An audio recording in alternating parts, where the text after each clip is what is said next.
Now, from the Columbia Basin, your local news source, this is iFIBER 1 News, presented in high definition. The #1 source for real-time local news, local sports headlines, and our very own Weather Center forecast covering the entire Columbia Basin. With your iFIBER 1 News team, reporting news in real time as it's happening. From the iFIBER Communications HD broadcast studio in Ephrata, Washington, this is iFIBER 1 News, and it starts now.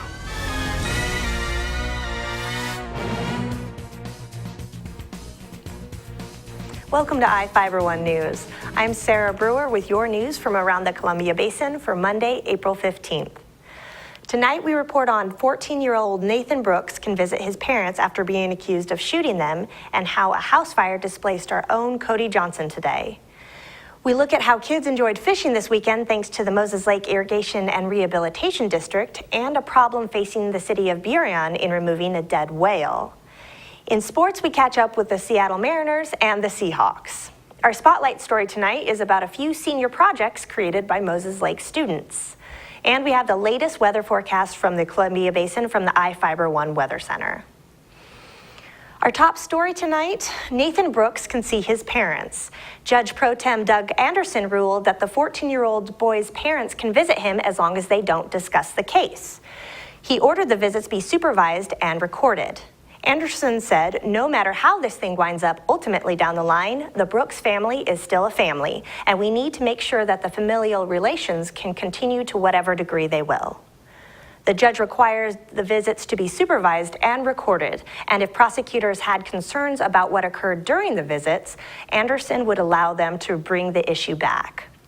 Brooks is charged with 2 counts of attempted murder in the first degree for allegedly shooting his parents in their bed on March 8th. And there's a reason I'm covering for Cody Johnson tonight. His home was damaged by a fire last night. Fire destroyed a garage and 2 vehicles in Soap Lake last night, but crews with Grant County Fire District 7 extinguished the blaze before it did major damage to the home itself. District 7 Chief Kirk Shepard said the fire broke out at just after 10 p.m. in the garage of the residence, located on Road 18.8 Northeast. A couple with 3 children escaped without serious injury. Shepard said the fire may have been sparked by a heating lamp, although the Grant County Fire Marshal is still investigating. The fire quickly engulfed the garage, spreading to a pickup and passenger car and entering a child's bedroom via a window. Fire caught a mattress and scorched some furniture, but Shepard said there was no structural damage to the house. Fire District 7 crews got the fire under control quickly, but stayed on scene for several hours to guard against flare-ups. For iFIBER 1 News, this is Ryan Lancaster reporting. We're relieved his family is safe and look forward to his return to iFIBER 1 News. An appellate court overturned a Grant County Superior Court conviction because the jury instructions read should rather than duty. The Washington State Court of Appeals Division 3 overturned Daryl Smith's conviction for robbery in the first degree, unlawful imprisonment, assault in the second degree, harassment and theft in the second degree because they felt the word should allowed the jury to think the prosecutors didn't need to prove Smith was guilty beyond a reasonable doubt. Prosecutor Angus Lee stated prosecutors are presently reviewing the court's opinion and additional court cases before deciding if they plan to ask the court to reconsider. Lee said, I think it's important to recognize that this reversal was not based on any lack of evidence or any error by the prosecutor's office, and I see no reason why another trial would result in anything but another conviction and another lengthy sentence. I think that the jurors who found Mr. Smith guilty would be very surprised by the ruling from the Court of Appeals on the jury instructions given by the trial court. Smith was convicted of conspiring with a drifter to kidnap a construction worker from his motel room. The two allegedly held the victim hostage for about 12 hours while they used his debit card to purchase items at the Moses Lake Walmart before driving to the Ephrata Walmart and stealing a laptop. And on a lighter note, kids had a great time fishing thanks to the Moses Lake Irrigation and Rehabilitation District. Here with the story is Spencer Graham. The 4th annual Kids Fishing Derby took place on Saturday, April 13th at Connolly Park in Moses Lake. Kids aged 5 to 14 were encouraged to try their luck at the park's fishing pond. Top placers were awarded prizes after each fishing session. Each flight will have winners designated for first, second, and third position, and then they will be taking their different training sessions at the different stations here in the park. Filling in for Dave Graybill, the fishing magician, was his assistant, Eric Granstrom. Granstrom coordinated the event during Graybill's absence and presented awards to the lucky winners.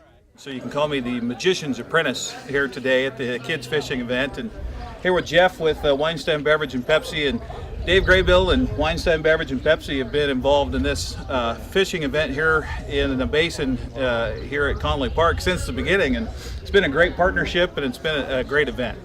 Fishing wasn't the only skill to be learned on Saturday. Educational stations involving water safety, knot tying, and fly casting were also available. Free hot dogs and drinks were also offered. Organizers said the event was a big success. Well over 100 registration forms were filled out and received prior to the Derby. We have lots of kids in the park this morning. They're pulling lots of fish out of the basin, and we're really excited for that. The wind died down. We've got a beautiful day. The Derby was put together by the Moses Lake Irrigation and Rehab District. So we're just really thankful to all of our partners. I know some of them have been mentioned. The Walleye Club is here for the first time this year. They're helping us out around the basin with the kids fishing. We have partners in town and businesses that have donated some food. And again, we have our safety training stations going on. So we really thank you for supporting us, all the local people that have, and we're just having a great time this morning with the sun shining. Those who attended the event were encouraged to come back for a 5th year next spring. For iFIBER 1 News, this is Spencer Graham reporting. Thanks, Spencer. Each of the people you see here has warrants for their arrest and is wanted by various law enforcement agencies. If you see any of these people, the DOC asks that you do not attempt to detain or apprehend them, but to call the police. You can also call the Department of Corrections at 509-764-6180 during the day or 509-762-1160 after 5 p.m. We'll be back after these messages with the latest from our iFIBER 1 Weather Center, sports, and more news.